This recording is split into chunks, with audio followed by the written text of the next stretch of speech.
there, welcome back to my channel, Hasty Books. Today I'm really pleased to be celebrating more Canadian literature. So I thought I would react to two prizes that have announced their winners recently. So I think it'll be really fun. There's so much, good books that have been highlighted, and I think this is a good way to talk about them. I don't think I've read any of them, so it's also good for me to see what else I should add to my TBR. I have reacted to the finalists for both these prizes before, so you'll be able to go and watch the videos. I will link it below and also above. And so the first one is the Scotiabank Giller prize. So for 2022, the winner was The Sleeping Car Porter by Suzette Mayr. So big congratulations to Mayr. This is really exciting. I think this was one of the books that really attracted me from the long list, like to begin with. And part of the shortlist was really exciting. And this was definitely my top 2-3 books that I really wanted to read.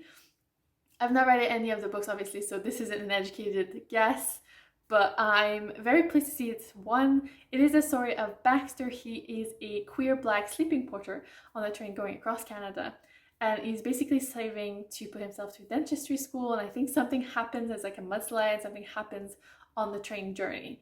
I don't know more than that, but the jury has said that they've picked this because Suzette Mayr brings to life believably, achingly, thrillingly, a whole world contained in a passenger train moving across the Canadian vastness, nearly 100 years ago.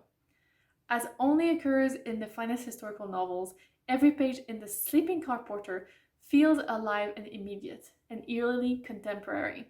That's really good to hear, actually. The Sleeping Car Porter in this sleek, stylish novel is named R.T. Baxter, or called George by the people upon whom he waits, as is every other black porter. Baxter's dream of one day going to school to learn dentistry coexists with his secret life as a gay man.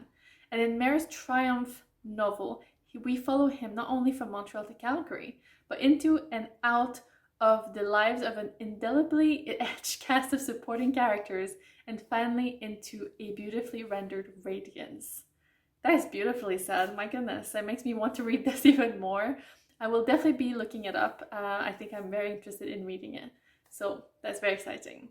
And the second prize that I want to talk about is the 2022 Governor General Literary Awards. So this is kind of like GG Books. This is one of the bigger prizes in Canada, and they have quite a series of categories. I won't go through all of them.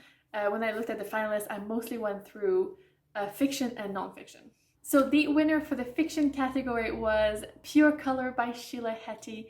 I had actually heard of this book because it was on the long list for the Scotiabank Giller prize, so I think this is really great that it's it didn't even make the short list, so it's great that it's basically a winner here, and great job to Heti. It seems to be a very philosophical book. It follows the story of Mia, who's struggling with the death of her father. And I don't know more than that. Like it's talking about like drafts of the universe, and yeah, I'm very interested. I haven't been able to find a copy yet, but I'm definitely interested in reading it. In the poetry category, the winner was Shadow Blight by Annick MacAskill, and this is apparently exploring the pain and grief of pregnancy loss. So that's very, I think more people are talking about this. It's a really interesting and important subject. So it sounds really good. I think there's like a bit of a theme in this year's winners of loss, because you'll see the next one is in the drama category. The winner was The Piano Teacher by Dorothy Dittrich, and this is apparently about grief and the healing power of music.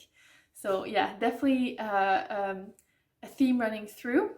And I'm really saddened to see it wasn't my friend who won, but he was a finalist, which is already an amazing job, so huge congrats to him. In the nonfiction category, the winner was Aki-wayn-zih by Baxter. This was one of the books that I was really keen to read from the finalist list. This is a memoir by Baxter, and it kind of shapes a story about the land and the spiritual relationship that the Anishinaabe people have with the land, and as they live on Turtle Island. So very interested in reading that one, definitely. There's other categories as well, but I won't go into them. And finally, in the French, I just want to note a quick thing is that I'm really, really pleased to see that Enfants du Lichen by Mayr Cousineau Mollen has won in the poetry category. This was one of my top highlights of the summer when I was reading back home, and I'm really glad to see it here. Well deserved. So that was it for the Canadian winners for 2022. I'm really pleased that I looked into it, and I think I've added some really interesting books to my TBR. I think I've been aware that my knowledge of Canadian literature was a bit, lacking, especially because I've been living abroad for 10 years now. So yeah, it's really great to kind of have a peek back in, and I've found loads of really cool Canadian booktubers, so that was really cool, and I follow all of them because they have much more educated opinions on all of these books. But yeah, it's really great to celebrate and highlight Canadian literature. As always, thank you so much for watching, and hasty back. Bye!